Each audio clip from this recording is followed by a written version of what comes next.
Praise the lord. मसीह यीशु में आपकी सलामती हो।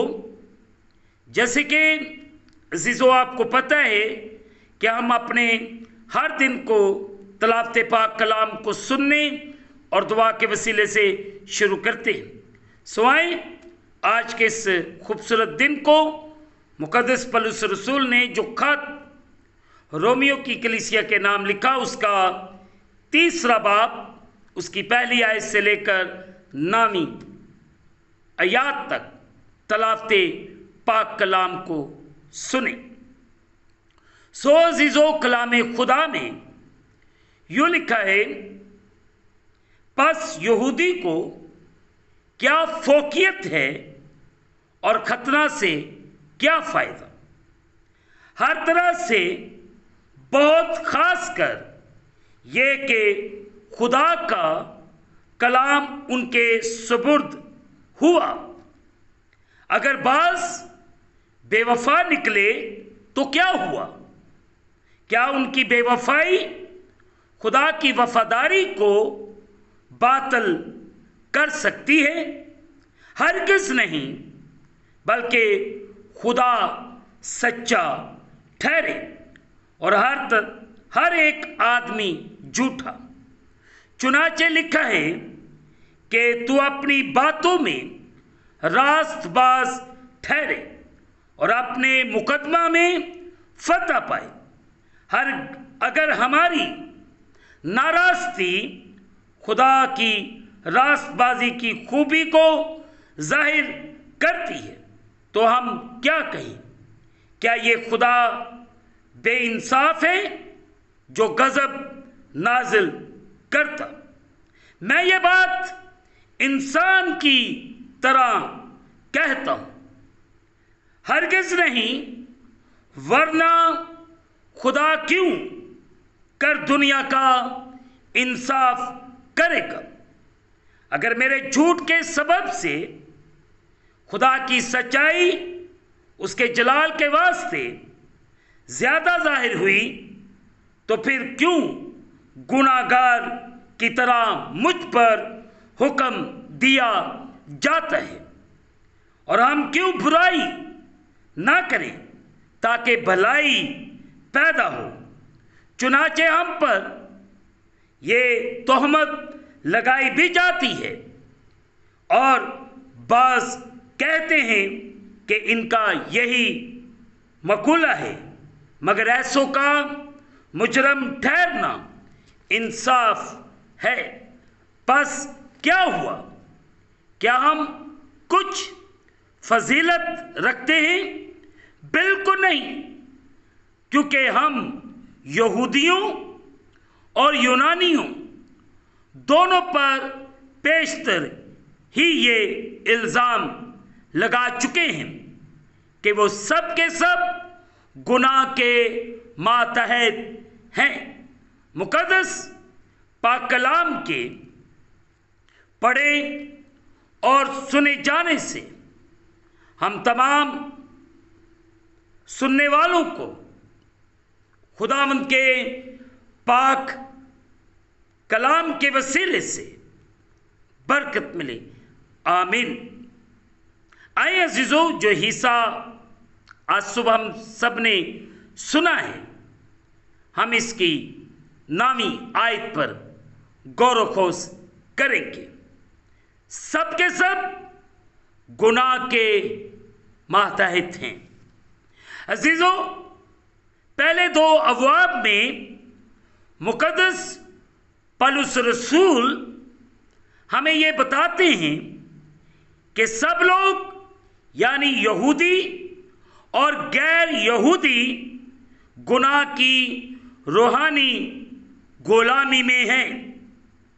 3 बाब की 9वीं आयत से 18वीं आयत तक में हम इस वजाहत को देखते हैं जब खुदावंद का बंदा पौलुस रसूल ये तालीम देते हैं कि सब लोग गुनाह आलूदा फितरत के मालिक हैं, यानी वो एक ऐसी फितरत लेकर पैदा होते हैं जो उन्हें मसलसल गुनाह और बदी करने की तरफ खींचती है। अजीजों, इसका नतीजा यह है कि सब खुदा के सामने कसूरवार हैं और बड़ी सजा यानी मौत, आयत नंबर 23, और खुदा से मुस्तकिल जुदाई के हकदार हैं। लेकिन इस अलमनाक हालत के लिए अजीजों, खुदा का रद्द अमल हमें उसके साथ एक दुरुस्त तलक में बहाल होने की एक राह फराहम करता है। इस वजह से वो उन सब को जो उसके बेटे खुदावंद यीशु मसीह की कुर्बानी को कबूल करते हैं, अजीजों, वो अपनी जिंदगियां उसके सुपुर्द करते हैं, जो हमारे गुनाहों की कीमत चुकाने के लिए मुआ यानी सलीब चढ़ा, जिसने अपने हाथों पांव में किल खाए, पसली में नेजा खाया, सर पे कांटों का ताज धरा गया। आयत 21 से लेकर 26वीं आयत तक वो उन्हें फजल, मुआफी, रूहानी निजात और अब्दी जिंदगी अजीजों देता है।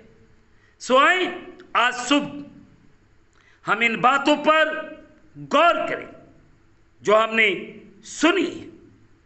खुदावंद हम सबको कलामे अक़दस के मुताबिक चलने की तौफीक अनायत फरमाए और हम इसी तरह खुदा के जलाल, खुदा की कुदरत में बढ़ते जाएं। खुदा मुझे और आप सबको बड़ी बरकत दे। आए अजीज़ों, दुआ करें। कादिर मुतलब खुदा, तेरा शुक्र अदा करते हैं इस खूबसूरत दिन के लिए जो आपने हमारी ज़िंदगी के अंदर बख्शा है कि तेरे पाक पवित्र जलाली नाम को इज़्ज़त और जलाल दिया जाए। इस वक्त जितने तेरे बेटे बेटियां तेरे सामने झुके हुए, इन सब पर रहम कर, फजल कर और अपने कलाम के मुताबिक चलने और बढ़ने की तौफीक दे।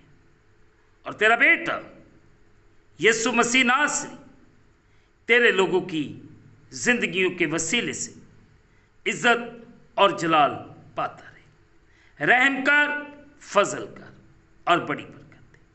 हम घटते जाएं, तू हमारी जिंदगियों में बढ़ता जा। ऐ कादिर मतलब खुदावंद, इस वक्त जितने खानदान तेरे सामने झुके हुए, इन सब के लिए तुझसे बरकत की दुआ करते। तो इन सब पर रहम कर, फजल कर और अपने आसमान को खोल के अपनी बरकत को नाज़िल फरमा और अपनी किसी नेमत को हमसे फरामोश न कर। ए कादिर मतलब खुदा, पूरे पाकिस्तान की बहाली सलामती की दुआ करते। पासबानों के लिए, कलीसियाओं के लिए और ख़ास तौर पर आलमगीर कलीसिया के लिए तुझसे बरकत की दुआ करते। रहम कर, फजल कर और बड़ी बरकत दे। हम इस दिन को खुदा बाप, बेटे और रूह कुद्दस के नाम से शुरू करते हैं। आमीन। ऐ हमारे बाप, तू जो आसमान पर है, तेरा नाम पाक होना चाहिए, तेरी बादशाही है, तेरी मर्जी जैसे आसमान पर पूरी होती ज़मीन पर भी। हमारे रोज़ की रोटी आज हमें दे, और जिस तरह हम अपने कर्जदार मुआफ़ करते, तो भी हमारे कर्ज हमें मुआफ़ फरमा। हमें आज़माइश में न ला, बल्कि बुराई से बचा। बादशाही, कुदरत, जलाल हमेशा तक तेरे हैं। आमीन। अब हमारे खुदावंद यीशु मसीह का फजल, पाक रूह की रिफाकत और शरक हाज़रीन पर, तमाम मुक़द्दसीन पर, आलमगीर कलीसिया पर, यरूशलेम पर, कौम बनी इसराइल पर, मुल्क पाकिस्तान पर यह बरकत आपसे लेकर अब तक होती रहे। आमीन। खुदावंद आप सबके साथ हो, आपकी हिफाजत करे।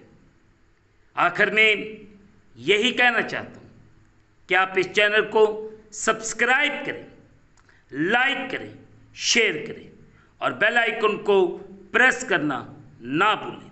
जैसे ही आप बेल आइकन को प्रेस करेंगे तो इस चैनल पर बनने वाली हर एक नई वीडियो की नोटिफिकेशन आपको बर वक्त मिलेगी। खुदावंद आपको और आपके घरानों को बड़ी बरकत अता फरमाए। आमीन।